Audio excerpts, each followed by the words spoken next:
भारतीय इतिहास के विषय वस्तु के रूप में कृषक एवं श्रमिक इतिहास। सर्वप्रथम पृष्ठभूमि पर हम बात करेंगे कि किस प्रकार से विषय वस्तु के रूप में कृषक और श्रमिक इतिहास रहा, उसकी क्या भूमिका रही प्रारंभ में। फिर कालक्रम के अनुसार किस प्रकार यह विषय वस्तु के रूप में रहा, इस बात पर विस्तार पूर्वक चर्चा करेंगे।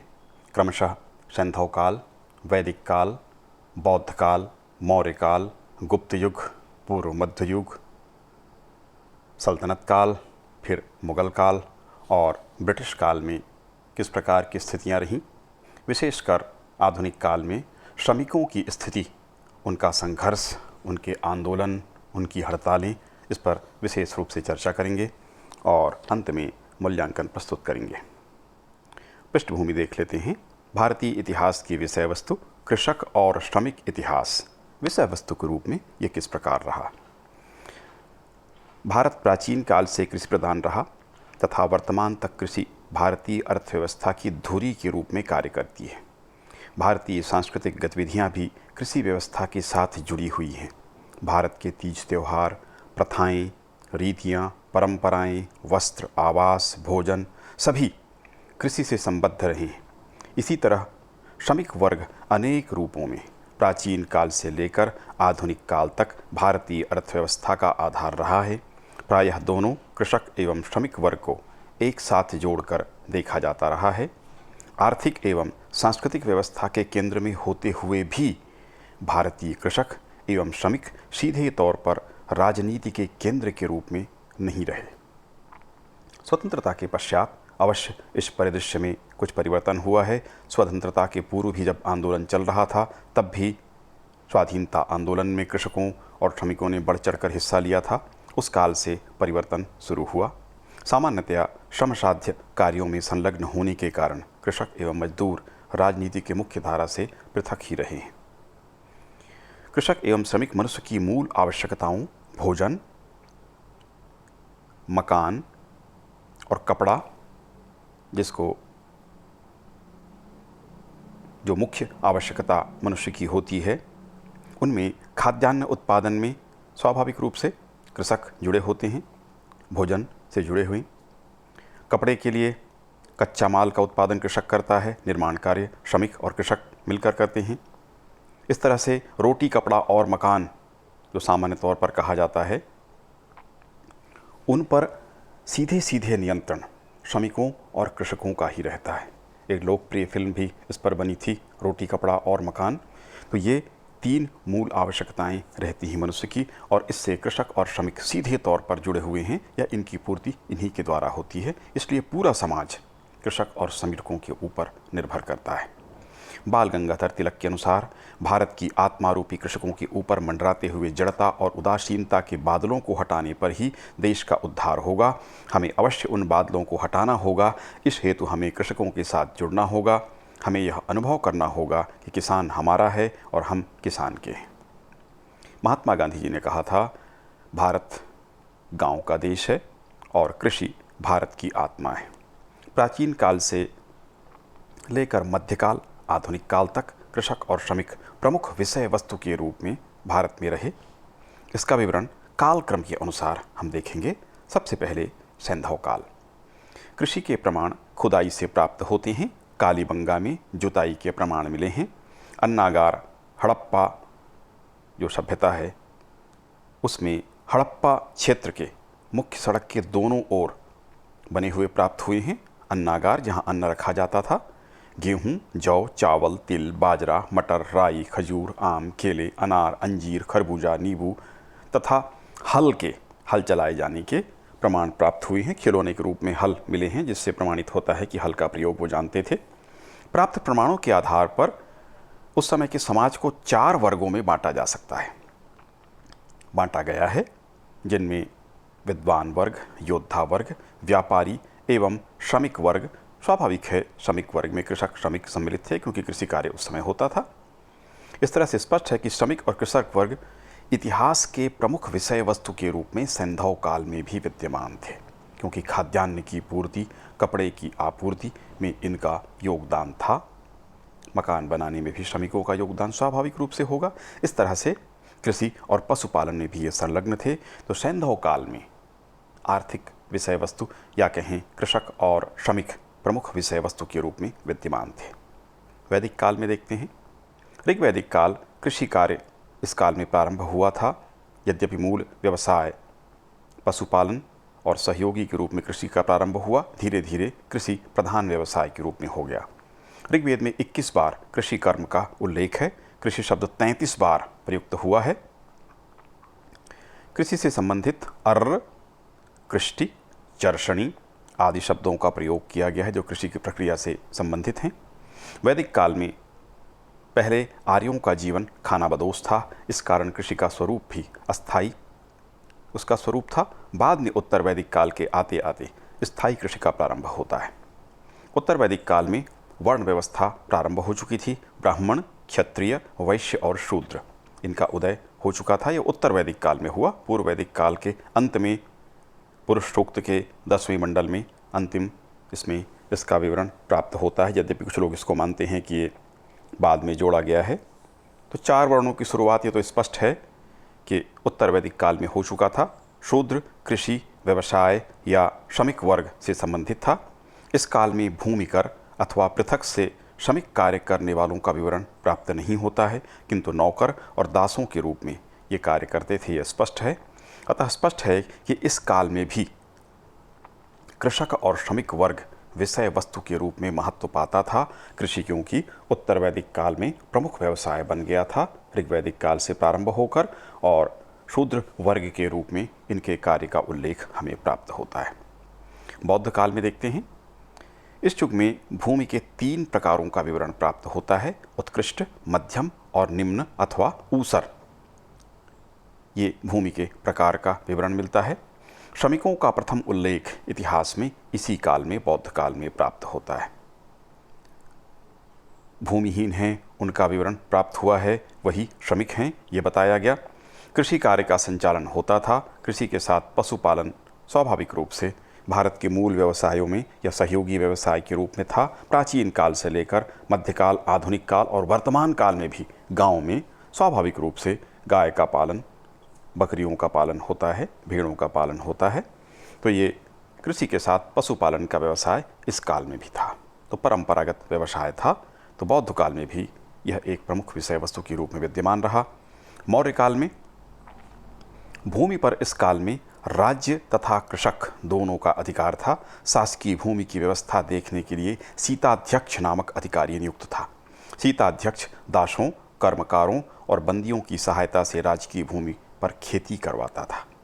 रोमिला थापर लिखती हैं कि अशोक ने कलिंग युद्ध के 1.5 लाख युद्धबंदी जो उसने बनाए थे, उनको उसने बंजर भूमि की सफाई, उसे उपयोगी बनाने तथा बस्तियों को बसाने के कार्य में इनको नियोजित किया था। मौर्य काल में भूमि से प्राप्त कर की दर आय का 6वां हिस्सा था, 1/6 हिस्सा। कौटिल्य के अर्थशास्त्र के अनुसार यदि कोई कृषक अपने हल, बैल, उपकरण और बीज लगाकर राज्य की भूमि पर खेती करता था तो उसे उपज का आधा हिस्सा प्राप्त होता था। हमारे क्षेत्र में इसे अधिया कहा जाता है, अधिया रेगहा। किसान यहाँ पर देते हैं, बड़े किसान जो होते हैं नहीं कमा पाते। तो उस प्रकार की व्यवस्था थी। मौर्य काल में ज़्यादातर छोटे जोत वाले कृषक थे, किंतु बड़े जोत वाले कृषक भी थे जो श्रमिकों के माध्यम से कृषि कार्य करवाते थे। कृषक और श्रमिकों का उल्लेख प्राप्त होता है। इस युग में कृषि श्रमिक थे जिनको भोजन और वस्त्र के अतिरिक्त 1.25 पण मासिक वेतन दिया जाता था। यानी कृषि श्रमिक से कृषि कार्य करवाना हो तो उनको भोजन और वस्त्र के अलावा 1.25 पण, 1 और 1/4 1.25 पण मासिक वेतन प्राप्त होता था। बड़े भूस्वामियों के द्वारा भूमि आध बटाई पर दी जाती थी, जिसकी मैं चर्चा कर रहा था। अधिया जिसको हमारे क्षेत्र में कहा जाता है, वो दिया जाता था। इसका अर्थ प्राप्त फसल का आधा हिस्सा भूस्वामी का और आधा काम करने वाले का था। मौर्य काल में राजाओं के द्वारा सिंचाई की व्यवस्था के प्रयास किए गए। चंद्रगुप्त द्वारा सुदर्शन झील का निर्माण सौराष्ट्र के क्षेत्र में कराया गया था, इसका उल्लेख प्राप्त होता है। गुप्त काल में शूद्र वर्ग कृषि कार्य में संलग्न हुआ। पूर्व में वैश्य वर्ग इस कार्य में लगा हुआ था, सहयोगी थे शूद्र, लेकिन अब मुख्य रूप से शूद्र भी इस कार्य में संलग्न हुए। भूमि दान की प्रथा के कारण बड़ी जोत वाले कृषकों का जन्म हुआ। भूमि दान देने की प्रथा थी। अंततः सामंतों का रूप इसने धारण कर लिया। जब भूस्वामी उनकी ज़मीन बढ़ती गई, धीरे धीरे उनके अधिकार बढ़ते गए और उन अधिकारों का प्रयोग करके वो सामंत या जमींदारों के रूप में कार्य उन्होंने शुरू किया। बेगार प्रथा का इस काल में प्रचलन था। यह निःशुल्क बाध्य श्रम इसको कहा जाता है। यूरोप में हम ये देखते हैं, ये भारत में भी था। राजा अथवा सम्राट के खेतों में बेगार करना पड़ता था, उसके लिए उनको कोई राशि नहीं मिलती थी। इसके लिए वो बाध्य थे। सरकारी अमला इस हेतु कार्य करता था, उनको इकट्ठा करना, उनसे काम लेना, उसका रिकॉर्ड रखना। कौटिल्य ने इसे विष्टि या बंधक कहा है। श्रमिक वर्ग के लिए यह कष्टसाध्य कार्य था। शासकीय कार्य के बदले इस काल में भूमि देने की प्रथा शुरू हुई। इस काल में शासकीय कार्य करने वाले अधिकारियों, कर्मचारियों और सैनिकों को भूमि दिया जाने लगा वेतन के स्थान पर, जिसमें वो कर प्राप्त कर सकते थे अथवा कृषि कार्य स्वयं कर सकते थे या करा सकते थे।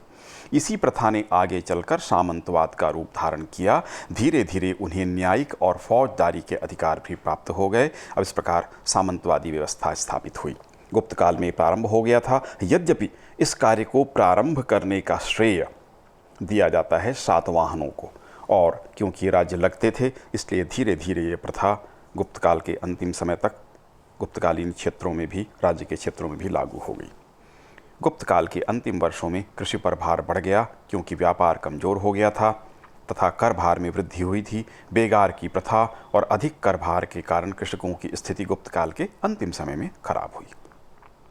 अब हम देखते हैं पूर्व मध्यकाल में, मध्यकाल के पूर्व क्या स्थिति थी। पूर्व मध्यकाल में कृषक श्रमिक विभाजन हुआ।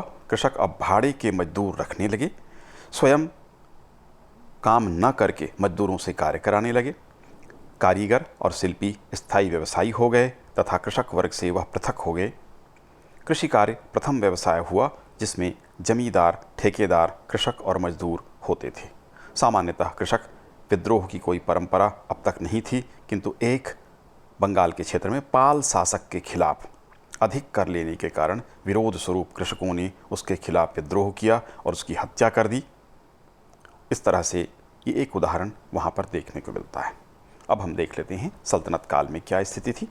सल्तनत काल में रहट का आविष्कार किया गया। सिंचाई हेतु रहट का प्रयोग परंपरागत रूप से यहाँ प्रारंभ हुआ, जिसे गियर्ड व्हील भी कहा जाता है।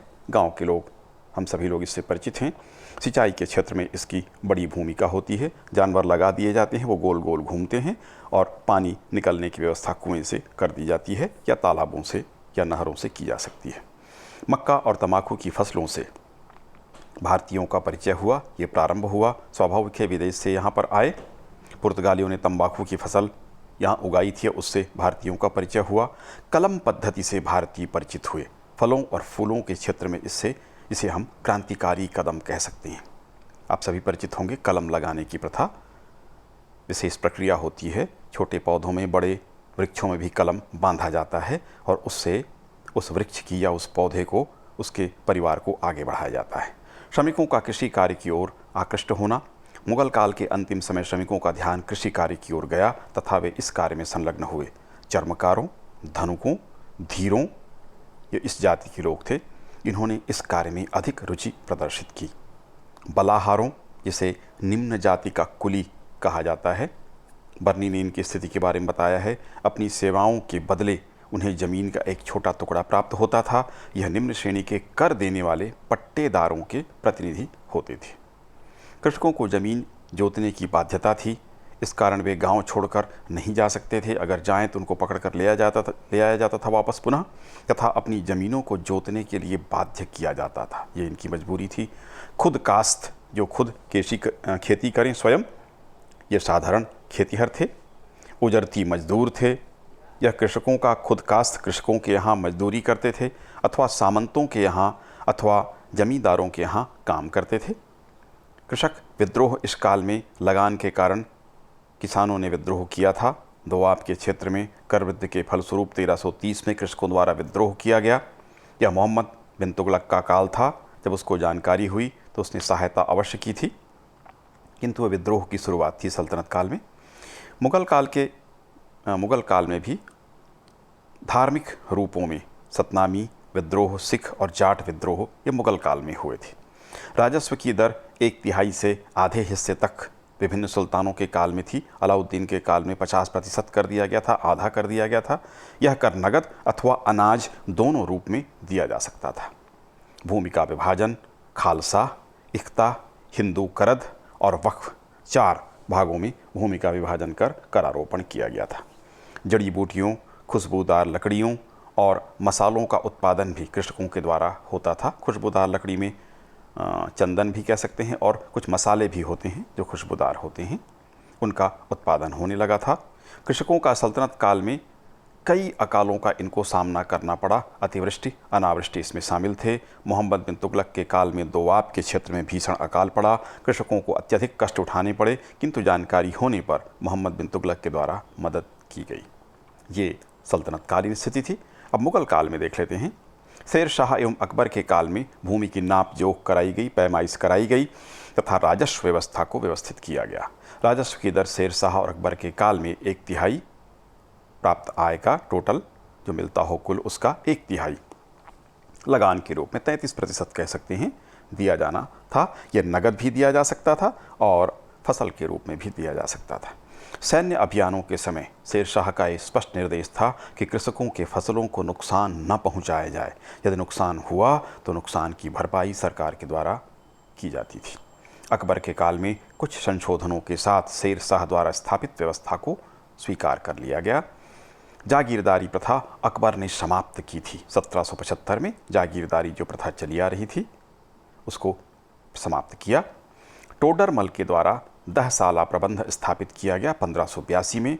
लगान 1/3 हिस्सा 10 सालों के लिए निश्चित कर दिया गया। एवरेज निकाला गया 10 साल में 1/3 कितना था और उसके आधार पर निश्चित कर दिया गया अगले 10 साल के लिए। तो एक अच्छी व्यवस्था थी। कृषकों को पहले से पता होता था कि उनको कितना कर दिया जाना है, इससे कृषकों को लाभ हुआ। कृषकों को विभिन्न सुविधाएं दी जाती थी। राज्य की ओर से तकाबी ऋण उनको दिया जाता था। अकाल के समय लगान माफ़ कर दिया जाता था अथवा कम कर दिया जाता था। वसूली अधिकारियों पर अकबर का पूर्ण नियंत्रण था। वे कृषकों को किसी भी कार्य के लिए मजबूर नहीं कर सकते थे। अकबर के उत्तराधिकारियों ने पुनः जागीरें देनी शुरू कर दी थी। ठेकेदारों के माध्यम से पुनः लगान लेना प्रारंभ किया था। विशेषकर औरंगजेब के काल में ये प्रथा शुरू हुई थी। उसका कारण ये था कि औरंगजेब लगातार युद्धों में व्यस्त रहा और उसको पैसे की बहुत ज़रूरत थी, तो लगान की दर भी बढ़ गई और सख्ती के साथ लगान वसूल करना औरंगजेब ने शुरू किया। इससे कृषकों की हालत खराब हुई। अकबर के काल में भूमि को 4 भागों में बांटा गया था, पोलज, पड़ती, चाचर और बंजर, और इसी के आधार पर कर का निर्धारण किया गया था। सिंचाई की व्यवस्था है या नहीं है, इसके आधार पर भी कर का निर्धारण होता था। तो ये मुगल काल की व्यवस्था थी, कृषकों की स्थिति। इसके बाद ब्रिटिश काल में अधिकाधिक लगान प्राप्त करने का प्रयास इन्होंने किया। अंग्रेज़ों ने ज़्यादा से ज़्यादा लाभ को उन्होंने दृष्टिगत रखते हुए कृषक व्यवस्था लागू की, राजस्व व्यवस्था की। इस कारण से कृषकों को बहुत कष्ट हुआ। स्थायी बंदोबस्त व्यवस्था भारत के 19% कृषि के क्षेत्र में लागू किया गया था। बंगाल, बिहार, उड़ीसा सम्मिलित थे। महालवाड़ी व्यवस्था यूपी, मध्य प्रांत एवं पंजाब में लागू किया गया था। यह व्यवस्था भारत के कुल 30% क्षेत्र में लागू था। रैयतवाड़ी व्यवस्था सबसे ज़्यादा क्षेत्र में था।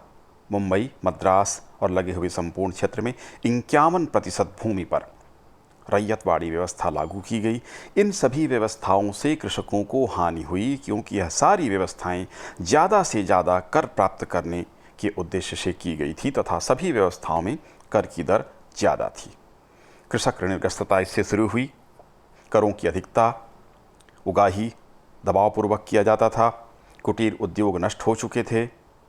हस्तकला नष्ट हो चुकी थी। कृषकों को कोई सुविधा प्राप्त नहीं हुई। नगदी फसलों पर अंग्रेजों ने जोर दिया। इन सब कारणों से कृषकों की स्थिति दयनीय हो गई और वे साहूकारों के जाल में फंस गए, ऋणग्रस्त हो गए। भीषण अकाल 19वीं शताब्दी के उत्तरार्ध में लगातार 24 छोटे छोटे और बड़े दोनों प्रकार के अकाल पड़े, जिसमें 2,85,00,000 लोग काल कवलित हुए, मृत्यु को प्राप्त हुए। इन अकालों से कृषकों की स्थिति अत्यंत दयनीय हो गई और मजबूर होकर कृषक विद्रोह शुरू हुए। असंतुष्ट कृषकों ने विद्रोह करने शुरू किए। नील विद्रोह, कुकी विद्रोह, मोपला विद्रोह, जयंतिया विद्रोह। अंग्रेज़ों ने इन विद्रोहों को कठोरतापूर्वक इनका दमन का प्रयास किया, बहुत हद तक सफल भी हुए। फिर कृषक आंदोलन शुरू हुए। कृषकों ने संगठित होकर आंदोलन शुरू किया। गांधी जी के नेतृत्व में चंपारण आंदोलन, खेड़ा आंदोलन, गुजरात में बाराडोली आंदोलन सरदार पटेल के नेतृत्व में हुआ था। इस तरह से कृषक आंदोलन, विभिन्न कृषक आंदोलन भारत में प्रारंभ हुए। विभिन्न कृषक संगठनों का गठन हुआ। 1920 के दशक में बंगाल, पंजाब, यूपी किसानों ने अनेक सभाओं का गठन किया। 11 अप्रैल 1936 को अखिल भारतीय किसान सभा का गठन हुआ, जिसके अध्यक्ष स्वामी सहजानंद सरस्वती थे। 1936 में किसान सभा ने नई मांगें रखीं। जमींदारी प्रथा समाप्त करने की मांग रखी गई। भूस्वामित्व कृषकों को दिया जाए, कृषकों के ऋण समाप्त किए जाएं। स्वतंत्रता पूर्व तक अनेक कृषक आंदोलन हुए तथा कृषक संगठन इस काल में सक्रिय रहे। अब विशेष अध्ययन की चर्चा करेंगे। ब्रिटिश काल में श्रमिकों की स्थिति और उन्होंने जो आंदोलन किया आधुनिक काल में, उस पर चर्चा करेंगे। औद्योगिक क्रांति तथा ईस्ट इंडिया कंपनी के शासन का प्रभाव किस प्रकार पड़ा। औद्योगिक क्रांति का विशेष प्रभाव भारत पर नहीं पड़ा था, किंतु ईस्ट इंडिया कंपनी के भारत आगमन के साथ उसका प्रभाव दिखना शुरू हुआ, क्योंकि इन्होंने मशीनीकरण और कारखानों की स्थापना भारत में शुरू की और उसी के साथ श्रमिकों की समस्याएं भारत में भी शुरू होती हैं। असम के चाय बागानों में 12 से 16 घंटे तक मजदूरों को काम करना पड़ता था।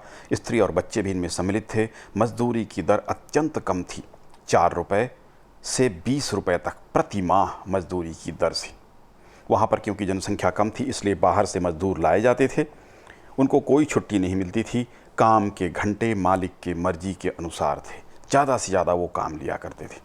मजदूरों को झुग्गी झोपड़ियों में रहना होता था। दुर्घटना होने पर कोई सहायता नहीं मिलती थी। इस तरह दयनीय स्थिति का वो सामना कर रहे थे। जब उनकी मांगें बढ़ीं तो श्रम कानून बने। 1881 में प्रथम भारतीय कारखाना अधिनियम पारित किया गया, जो मुख्यतः बाल श्रम से संबंधित था। 7 वर्ष के बच्चे कारखाने में कार्य, उससे कम उम्र या 7 वर्ष तक के बच्चे कारखाने में काम नहीं कर सकते थे। 7 वर्ष से 12 वर्ष तक के बच्चे 9 घंटे तक काम कर सकते थे। खतरनाक मशीनों को सुरक्षित करने के निर्देश दिए गए। बच्चों को महीने में 4 दिन की छुट्टी मिलेगी, ये तय हुआ। इस तरह से ये पहला श्रम कानून 1881 में पारित हुआ। द्वितीय कारखाना अधिनियम, यह अधिनियम 1891 में पारित किया गया। इसके अनुसार सप्ताह में 1 दिन सभी मजदूरों की छुट्टी होगी। स्त्रियों हुई तो प्रतिदिन कार्य के 11 घंटे होंगे। बच्चों के लिए प्रतिदिन 7 घंटे के काम होगा उनसे। पुरुषों के लिए कार्य के घंटे निश्चित नहीं थे, यानी असीमित थे, कितना भी काम उनसे लिया जा सकता था। असम के बागानों में कठोरता। असम के चाय बागानों में बाहर से मजदूर लाने होते थे। उन्हें कम मजदूरी मिलती थी, काम अधिक करना होता था। दासों की तरह उनका जीवन था। उन्हें बंधक बनाकर रखा जाता था। श्रम कानून जो पारित हुए थे वो यहाँ पर लागू नहीं थे, बल्कि उल्टे उनके खिलाफ दंडात्मक कानून मजदूरों के खिलाफ पारित हुए। 1863, 1865, 1870, 1873 और 1882 में ये दंडात्मक कानून कि उनको काम करने के लिए बाध्य करने के लिए कानून लाए गए। इन चाय बागानों में मजदूरों की स्थिति अत्यंत दयनीय थी। श्रमिक आंदोलन शुरू हुए।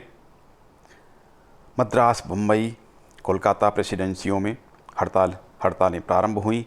यद्यपि यह आंदोलन आर्थिक शिकायतों के बदले राष्ट्रीयता की भावना से अधिक प्रभावित थी, किंतु ये शुरू हुई। अहमदाबाद श्रमिकों का आंदोलन।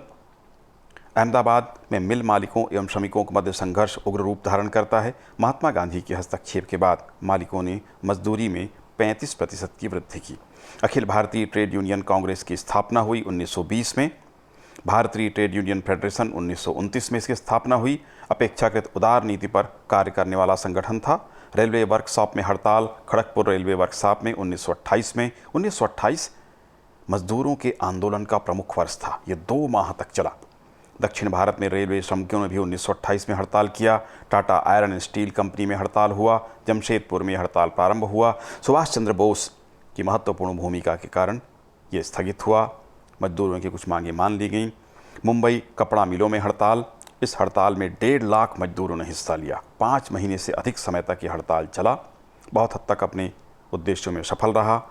कांग्रेस समाजवादी दल का गठन हुआ। 1934 में इस दल का गठन किया गया।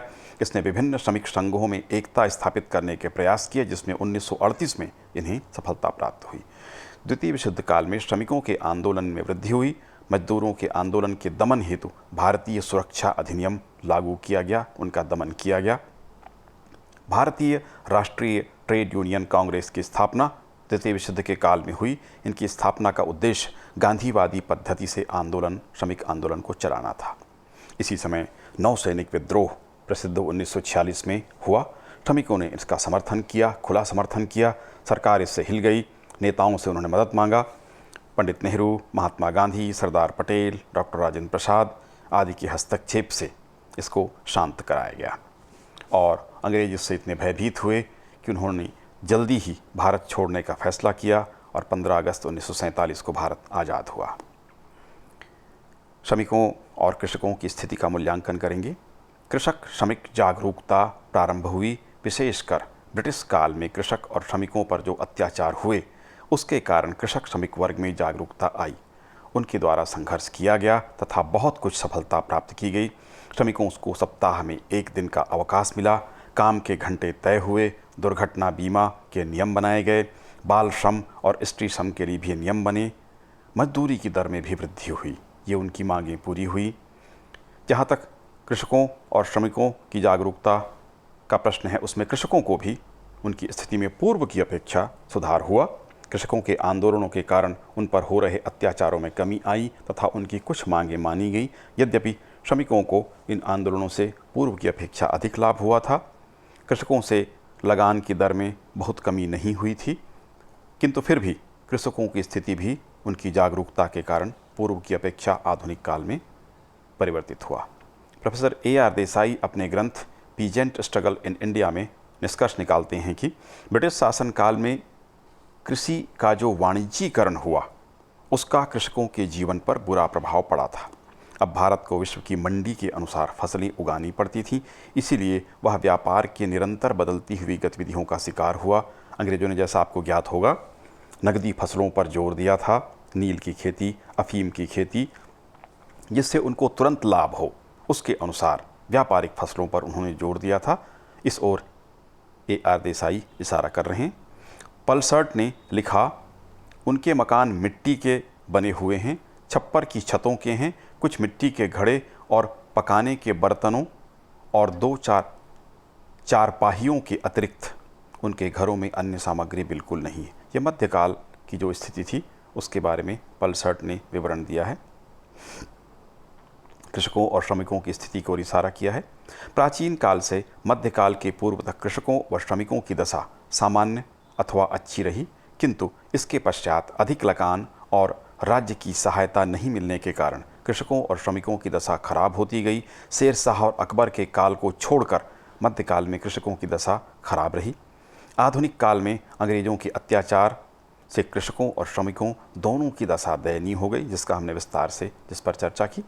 Doctor B.K. श्रीवास्तव लिखते हैं, इस प्रकार कृषक एवं श्रमिक वर्ग भारतीय इतिहास की अत्यंत महत्वपूर्ण विषय वस्तु के रूप में दिखाई देते हैं, जिन्होंने न केवल प्राचीन भारतीय इतिहास को गति एवं दिशा प्रदान की, बल्कि आधुनिक भारतीय इतिहास में अपने सुदृढ़ एकता का एक एवं राजनीतिक चेतना का परिचय देकर भारत की स्वतंत्रता का भी मार्ग प्रशस्त किया।